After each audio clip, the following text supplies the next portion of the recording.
Are you considering hatching chickens or ducks at home? Rehome instead!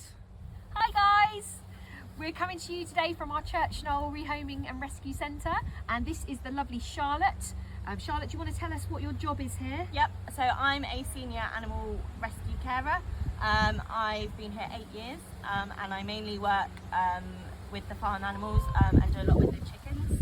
And we're talking about chickens today because actually we have noticed quite a concerning trend with the kind of inquiries we're getting about taking in chickens and ducks, haven't we? Yeah. So do you want to tell us a little bit about the number of chickens we've been asked to take in from homes this year and the reasons why? Yep, so kind of within the last year we've seen roughly about 30 chickens, mainly cockerels, going onto our waiting list. The majority of them are from people who have hatched them at home. Obviously you get a 50-50 chance of what you're going to get, and you can't generally keep a lot of cockerels in a small space together.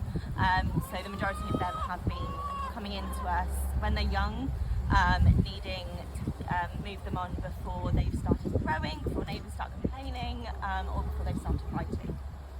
And it's really challenging for us, isn't it? Because we want to be here to help every animal that we get approached about, but with such a large concentration of cockerels particularly, it's practically not very easy because you can't keep them together. Yeah. And I believe this is also applying to ducks now. Yes, yeah, so we've seen a lot of kind of mainly schools hatching of ducks. They don't generally give them a pond, we've noticed. And again, we can't take space. We don't have the space for multiple male ducks as well.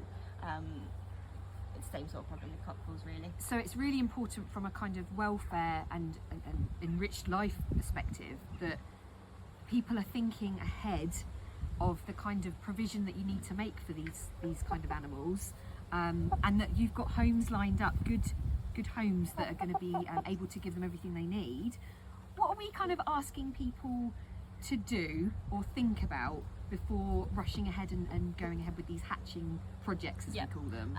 So definitely keep in mind, worst case scenario, all of your eggs hatch and they're all cockerels. Yes, could be unlikely, but certainly I would say half are definitely going to be cockerels. So worst case scenario, they're all cockerels. Do you have space for that many cockerels? Do you have homes lined up for that many?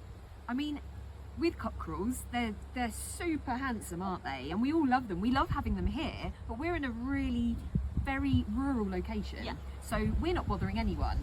But the majority of people and the majority of people's houses aren't in locations where you can ideally have a cockerel crowing from 4 in the morning.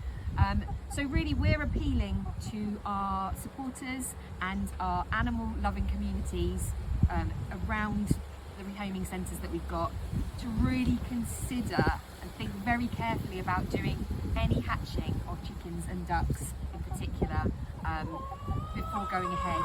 It's really important. They deserve better than being born into homes that can't make provision for the rest of their lives. If you want any advice on that, please get in touch with us. Someone like Charlotte here would be very pleased to speak to you. She's full of the knowledge, and I'm sure you'd be really pleased to help people. Absolutely.